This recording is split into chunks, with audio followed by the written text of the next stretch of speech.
હર મહાદેવ મિત્રો, આ નવા વર્ષ એટલે કે 2026ની અંદર 3 વખત કેતુનું થશે ગોચર અને આ રાશિના જાતકોની કિસ્મતનો સિતારો રહેશે બુલંદ. જ્યોતિષ શાસ્ત્રની અંદર છાયા ગ્રહ ગણાતા કેતુનું ગોચર ખૂબ જ મહત્વપૂર્ણ માનવામાં આવે છે. કેતુ હંમેશા ઉલટી દિશામાં ફરે છે અને તેના પરિવર્તનથી માનવ જીવન પર ઊંડી અસર પડે છે. વર્ષ 2026માં કેતુનું એક રાશિમાં અને 2 નક્ષત્રોમાં ગોચર થશે.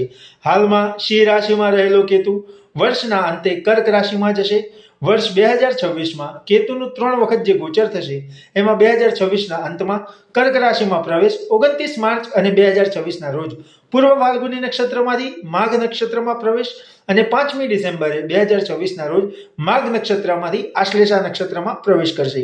આ ઉપરાંત કેતુનું આ પરિવર્તન 3 રાશિના જાતકો માટે અત્યંત સાનુકૂળ અને લાભદાયી સાબિત થઈ શકે છે. તો ચાલો જાણીએ આ કઈ રાશિઓ છે. પ્રથમ છે કન્યા રાશિ. કન્યા રાશિના જાતકોની સમસ્યાઓનો આવશે અંત અને એક નવી શરૂઆત થશે. વર્ષ દરમિયાન કેતુની બદલાતી ચાલ કન્યા રાશિના જાતકો માટે ખૂબ જ અનુકૂળ માનવામાં આવે છે અને લાંબા સમયથી ચાલી આવતી સમસ્યાઓ, નોકરીમાં સ્થિરતા અને વ્યવસાયમાં સુધારો થવાની શક્યતાઓ લાગે છે. નવી શરૂઆત કરવાનું વિચારી રહેલા લોકો માટે આ સમય હિંમત અને સ્પષ્ટ દિશા આપનારો રહેશે. નાણાકીય પ્રયાસો ધીમે ધીમે સ્થિરતા અને સન્માનમાં પરિણમી શકે છે. હવે જાણીશું બીજી રાશિ તુલા રાશિ વિશે. તો તુલા રાશિના જાતકોને કારકિર્દીમાં પ્રમોશન અને પ્રગતિના યોગ જણાવી રહ્યા છે. તુલા રાશિના જાતકોને આ ગોચરથી ફાયદો થશે જે રાહત અને પ્રગતિ લાવશે.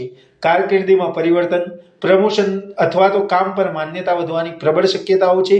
જેમનો પોતાનો વ્યવસાય છે તેઓ સકારાત્મક પરિણામો જોશે.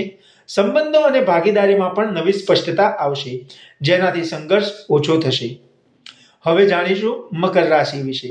તો મકર રાશિના જાતકોના નસીબમાં ઉછાળો અને નેતૃત્વની તક આવી રહી છે. આ ગોચરને કારણે મકર રાશિના જાતકોના નસીબની અંદર પ્રગતિનો નવો અનુભવ થશે.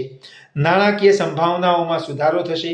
અટકેલા ભંડોળ પરત મળી શકે છે અને રોકાણોની અંદર નફાકારક થવાની સંભાવનાઓ ખૂબ જ વધી જશે.